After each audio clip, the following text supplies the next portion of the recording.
Hello, welcome back to the Southern Bible Thumper channel. For this upload, we will be reading Joshua chapter 22.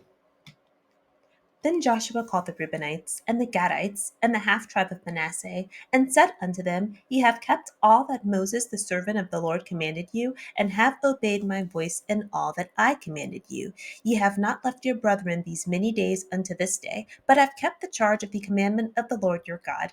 And now the Lord your God hath given rest unto your brethren, as he promised them. Therefore now return ye, and get you unto your tents, and unto the land of your possession, which Moses the servant of the Lord gave you on the other side Jordan. But take diligent heed to do the commandment and the law which Moses the servant of the Lord charged you, to love the Lord your God, and to walk in all his ways, and to keep his commandments, and to cleave unto him, and to serve him with all your heart and with all your soul. So Joshua blessed them and sent them away, and they went unto their tents. Now to the one half of the tribe of Manasseh Moses had given possession in Bashan, but unto the other half thereof gave Joshua among their brethren on this side Jordan westward. And when Joshua sent them away also unto their tents, then he blessed them. And he spake unto them, saying, Return with much riches unto your tents, and with very much cattle, with silver, and with gold, and with brass, and with iron, and with very much raiment. Divide the spoil of your enemies with your brethren. And the children of Reuben and the children of Gad and the half tribe of Manasseh returned and departed from the children of Israel out of Shiloh, which is in the land of Canaan, to go unto the country of Gilead, to the land of their possession, whereof they were possessed, according to the word of the Lord by the hand of Moses. And when they came unto the borders of Jordan that are in the land of Canaan, the children of Reuben and the children of Gad and the half tribe of Manasseh built there an altar by Jordan, a great altar to see to. And the children of Israel heard say, Behold, the children of Reuben and the children of Gad and the half tribe of Manasseh have built an altar over against the land of Canaan, in the borders of Jordan, at the passage of the children of Israel. And when the children of Israel heard of it, the whole congregation of the children of Israel gathered themselves together at Shiloh to go up to war against them. And the children of Israel sent unto the children of Reuben, and to the children of Gad, and to the half tribe of Manasseh, and to the land of Gilead, Phinehas, the son of Eleazar the priest, and with him 10 princes, of each chief house a prince throughout all the tribes of Israel, and each one was an head of the house of their fathers among the thousands of Israel. And they came unto the children of Reuben, and to the children of Gad, and to the half tribe of Manasseh, unto the land of Gilead, and they spake with them, saying, Thus saith the whole congregation of the Lord, What trespass is this that ye have committed against the Lord of it, the God of Israel, to turn away this day from following the Lord, in that ye have builded you an altar, that ye might rebel this day against the Lord? Is the iniquity of Peor too little for us, from which we are not cleansed until this day, although there was a plague in the congregation of the Lord? But that ye must turn away this day from following the Lord. And it will be, seeing ye rebel today against the Lord, that tomorrow he will be wroth with the whole congregation of Israel.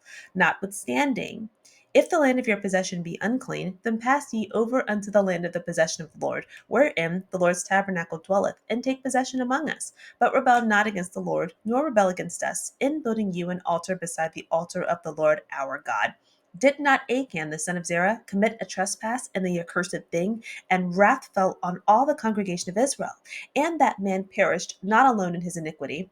Then the children of Reuben and the children of Gad and the half tribe of Manasseh answered and said unto the heads of the thousands of Israel, The Lord God of gods, the Lord God of gods, he knoweth, and Israel he shall know, if it be in rebellion or if in transgression against the Lord. Save us not this day, that we have built us an altar to turn from following the Lord, or if to offer thereon burnt offering or meat offering, or if to offer peace offerings thereon. Let the Lord himself require it. And if we have not rather done it for fear of this thing, saying, In time to come your children might speak unto our children, saying, What have ye to do with the Lord God of Israel? For the Lord hath made Jordan a border between us and you. Ye children of Reuben and children of Gad, ye have no part in the Lord. So shall your children make our children cease from fearing the Lord. Therefore we said, Let us now prepare to build us an altar, not for burnt offering, nor for sacrifice, but that it may be a witness between us and you and our generations after us, that we might do the service of the Lord before him with our burnt offerings, and with our sacrifices, and with our peace offerings, that your children may not say to our children in time to come, Ye hath no part in the Lord. Therefore said we, that it shall be, when they should so say to us or to our generations in time to come, that we may say again, Behold, the pattern of the altar of the Lord, which our fathers made, not for burnt offerings, nor for sacrifices, but it is a witness between us and you. God forbid that we should rebel against the Lord and turn this day from following the Lord to build an altar for burnt offerings, for meat offerings, or for sacrifices beside the altar of the Lord our God that is before his tabernacle. And when Phinehas the priest and the princes of the congregation and heads of the thousands of Israel, which were with him, heard the words that the children of Reuben and the children of Gad and the children of Manasseh spake, it pleased them. And Phinehas, the son of Eleazar the priest, said unto the children of Reuben, and to the children of Gad, and to the children of Manasseh, This day we perceive that the Lord is among us, because ye have not committed this trespass against the Lord. Now ye have delivered the children of Israel out of the hand of the Lord. And Phinehas, the son of Eleazar the priest, and the princes returned from the children of Reuben and from the children of Gad out of the land of Gilead unto the land of Canaan to the children of Israel, and brought them word again.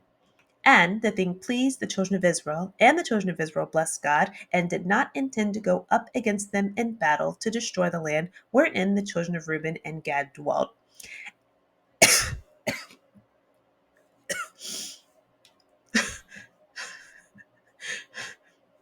And the children of Reuben and the children of Gad called the altar Ed, for it shall be a witness between us that the Lord is God. Summarizing Joshua chapter 22. This details a misunderstanding between the 2.5 tribes of Israel that don't have land or an inheritance in Canaan and the rest of Israel. In verses 1 through 6, Joshua organizes a meeting with the 2.5 tribes of Israel that don't have land in Canaan. He commends them for keeping their agreement with Moses, blesses them, and sends them on their way home. Verses 1 through 6 is referencing Numbers chapter 32. The agreement that these 2.5 tribes had with Moses is that if they want to settle outside of Canaan, then they need to help Israel defeat the inhabitants that live in this territory. They keep their agreement. And so now in Joshua chapter 22, they have fulfilled it and they're being sent home. Joshua's commending them and sending them home. Then we have verse 7 that specifies that half of the tribe of Manasseh was given land or given an inheritance under the leadership of Moses, and the other half was given land or inheritance under the leadership of Joshua. Verses 8 through 9. Joshua blesses Reuben, Gad, the half tribe of Manasseh, these 2.5 tribes that don't live in Canaan. He blesses them and sends them on, blesses them to be prosperous, and reminds them to share their war spoils together. Verse 10, when these 2.5 tribes leave and they're on the border of Canaan, well, I'm reading from the English Standard Version when I do summaries, but when I'm reading to understand, I start out reading the King James Version. Bible Ref, of course, compares 7 versions at the same time, verse by verse. You can click through the whole chapter like that. But you see how in the King James it says they came onto the borders, but when you look at like the New King James, they came to the region. When you look at the New Living Translation, it doesn't say border on all of them, just on the King James. But that isn't the point. The point is, as these 2.5 tribes were leaving, they built an altar. Israel heard about this. They interpreted this as an act of treason, and they sent Phinehas and 10 leaders to confront them.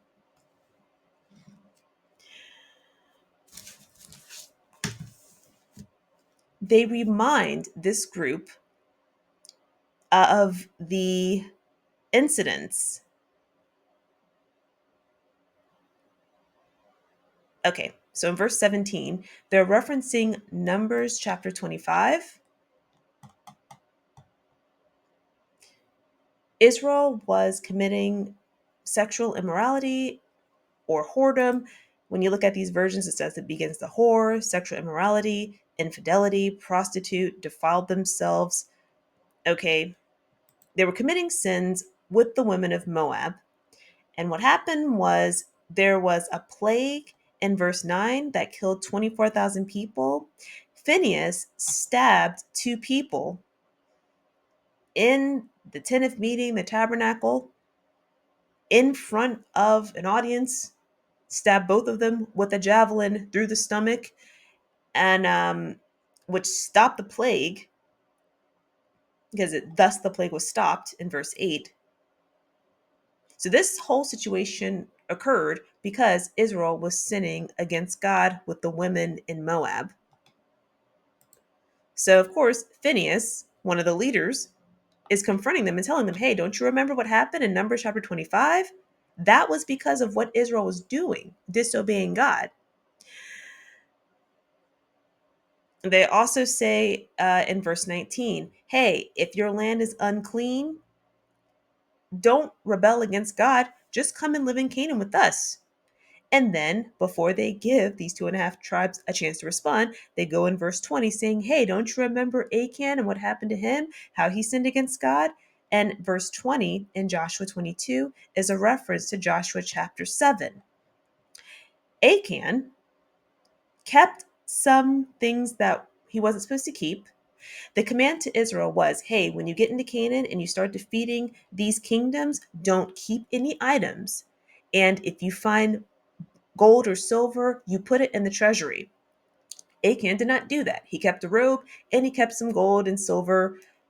He kept something like that.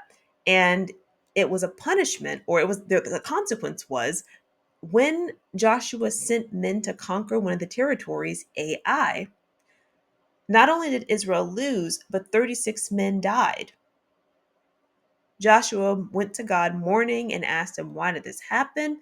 And God told him, someone was disobeying me in your midst. Until you fix it, I won't be among you. So they had to complete an investigation to find out that Achan did something messed up, which caused this to happen. So now that we're back here in Joshua chapter 22, that's what Joshua chapter 22 verse 20 is referencing. It's referencing Joshua chapter 7 saying, hey, do you remember what happened there with Achan? He sinned against God. Remember how many people had to die because of him? Because Achan and his family died, plus the 36 men died. So they're approaching these people saying, why are you doing this? Do you remember what just happened? So verse 21 through 29, these 2.5 tribes are now responding and saying, hey, God knows our intentions. Let him hold us accountable and not save us if our intentions are wrong. They explain that they wanted to have a reminder or some sort of tangible uh, uh, landmark to serve as a witness that they are part of Israel because they're separated by the Jordan River. So what they were doing was building this altar so that their descendants can look at the altar, and then when they go into Canaan and see the type of altars that Israel builds to honor God, they can make the connection that yes, we are part of Israel because we have the same type of structure. And it wasn't supposed to be used for an offering. They were just building it there for that reason only. Verses 30 through 33, when Phineas and the 10 leaders hear about this, they thought this was reasonable and they were happy with it. So at the beginning of this chapter, Israel was preparing to go to war with these 2.5 tribes. And after they hear this explanation, they cancel those plans for war and decide that they're going to call this location witness, serving as a witness that the Lord is God. So what I got out of this is to not look at a situation if everything is not as it seems, and to approach situations like that with inquiry, genuine inquiry instead of accusation.